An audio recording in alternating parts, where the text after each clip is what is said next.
வணங்குகிறேன். எங்கள் இயக்கத்தின் தலைவர் ஓய்வறியா உழைப்பாளி அண்ணன் தளபதி மு.க. ஸ்டாலின் அவர்களை வணங்குகிறேன். எங்களை இயக்குகிற தலைவர் எதிர்க்கட்சி தலைவர் எங்கள் ஆருயிர் அண்ணன் உதயநிதி ஸ்டாலின் அவர்களை வணங்குகிறேன்.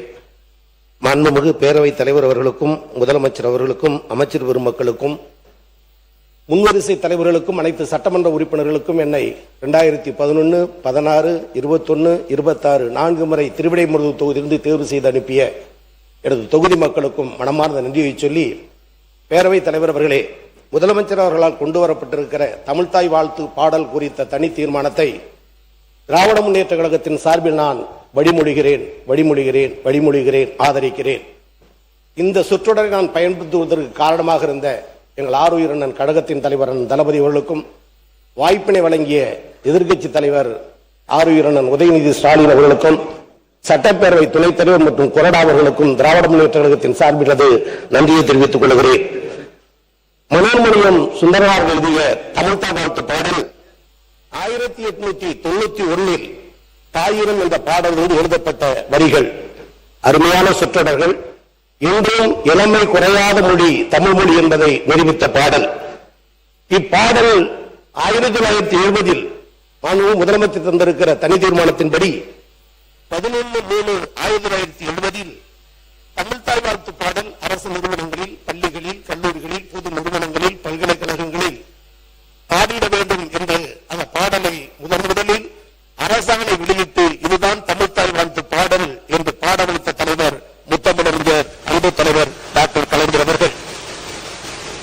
தமிழ் மொழிக்கென்று சில சிறப்புகள் உண்டு.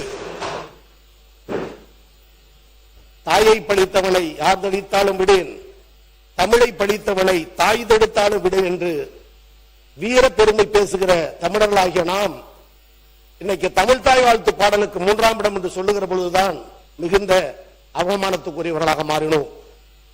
தமிழ்நாடு முதலமைச்சர் அவர்களால் கொண்டு வரப்பட்ட தமிழ்தாய் வாழ்த்து அரசாணையை பலமுறை பாடப்பட்ட பொழுது கவனக்குறைவாக இருப்பது, அலட்சியப்படுத்துவது என்ற நிலை இருந்தது. யார் அலட்சியப்படுத்தினார் என்று சொற்றொடருக்குள் போக விரும்பவில்லை. இதை அறிந்த முன்னாள் முதலமைச்சர் எங்கள் கழகத்தின் தலைவர் ஆருயிர் அண்ணன் தளபதி அவர்கள் முதலமைச்சர் வடித்திட்ட அந்த தனி தீர்மானத்தில் குறிப்பிடப்பட்டுள்ள தேதியின்படி 2021 டிசம்பர் 12 கட்டாயம் தமிழ்தாய் வாழ்த்து பாடல் பாட வேண்டும் என்று அரசாணை வெளியிட்டு அதை நிலைநிறுத்திய பெருமையும் திராவிட முன்னேற்ற கழகத்தை சாரும். அது மட்டுமின்றி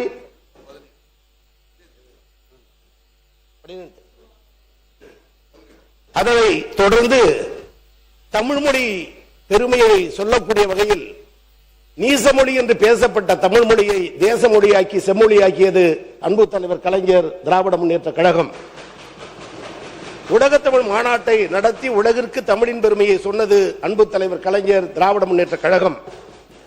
சென்னையில் செம்மொழி தமிழாய்வு நிறுவனத்தை கொண்டு வந்து தமிழ் மொழி சிறக்க அரிய பல பணிகளை செய்தது திராவிட முன்னேற்ற கழகம். கரந்தையில் பாடப்பட்ட அந்த தமிழ்ச்சங்க பாடல் இன்றைக்கு மனோன்மணியம் சுந்தரனார் பல்கலைக்கழகத்தில் வெந்த புண்ணில் வேல் என்பதை போல எந்த பாடலை இந்த உலகுக்கு யாத்து தந்தாரோ அந்த பல்கலைக்கழகத்தில் தாய்மொழியின் அடையாளமாக இருக்கிற தமிழ்தாய் வாழ்த்து பாடல் 3ஆம் இடம் தள்ளப்பட்ட வேதனை அனைத்து கட்சிகளும் கண்டித்த நிலையில் எங்கள் கழகத்தின் தலைவர் கடுமையான முறையில் கண்டித்தார், எதிர்த்தார். அதற்கும் ஒரு செயல் வடிவம் கொடுக்கக்கூடிய வகையில் தான் இன்றைக்கு தனி தீர்மானத்தை நாம் கொண்டு வந்திருக்கிறோம் என்பது இந்த சட்டப்பேரவை என்றைக்கும் நினைத்து பார்க்கும். எனவே இந்த நேரத்தில் திராவிட முன்னேற்ற கழகத்தின் சார்பில் ஆதரிக்கிற இந்த நேரத்தில் தமிழ்நாடு என்று பெயர் மாற்றம் தந்தது அண்ணா திராவிட முன்னேற்ற கழகம். தமிழ்தாய் வாழ்த்து பாடலை கொண்டு வந்தது கலைஞர், திராவிட முன்னேற்ற கழகம்.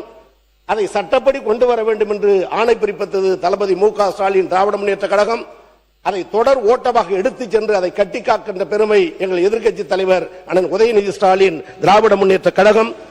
இவ்வளவும் சிறப்புகளை தமிழ் மொழிக்கும் தமிழ்தாய் வாழ்த்து பாடலுக்கும் திராவிட முன்னேற்ற கழகத்தின் சார்பில் ஆதரிக்கிறோம். ஆனால் அடிக்கடி மாறப்படுகிற இந்த சூழலை மாற்றிட மாண்புமிகு முதலமைச்சரும் இந்த அவையும் பேரவை தலைவரும் அதை சட்டமாக்கி தந்தால் எவரும் இந்த தவறுக்கு துணை போக மாட்டார்கள். அதற்கு நிலையான, உறுதியான, இரும்பு தன்மையான அதிகாரம் கிடைக்கும் என்ற நிலையில் ஆதரிக்கிற அதே நேரத்தில் சட்டவடிவமாக்கி தாருங்கள் என்ற வேண்டுகோளை வைத்து திராவிட முன்னேற்ற கழகத்தின் சார்பில் வரவேற்று அமர்கிறேன். வணக்கம். மாண்புமிகு முன்னாள் முதலமைச்சர்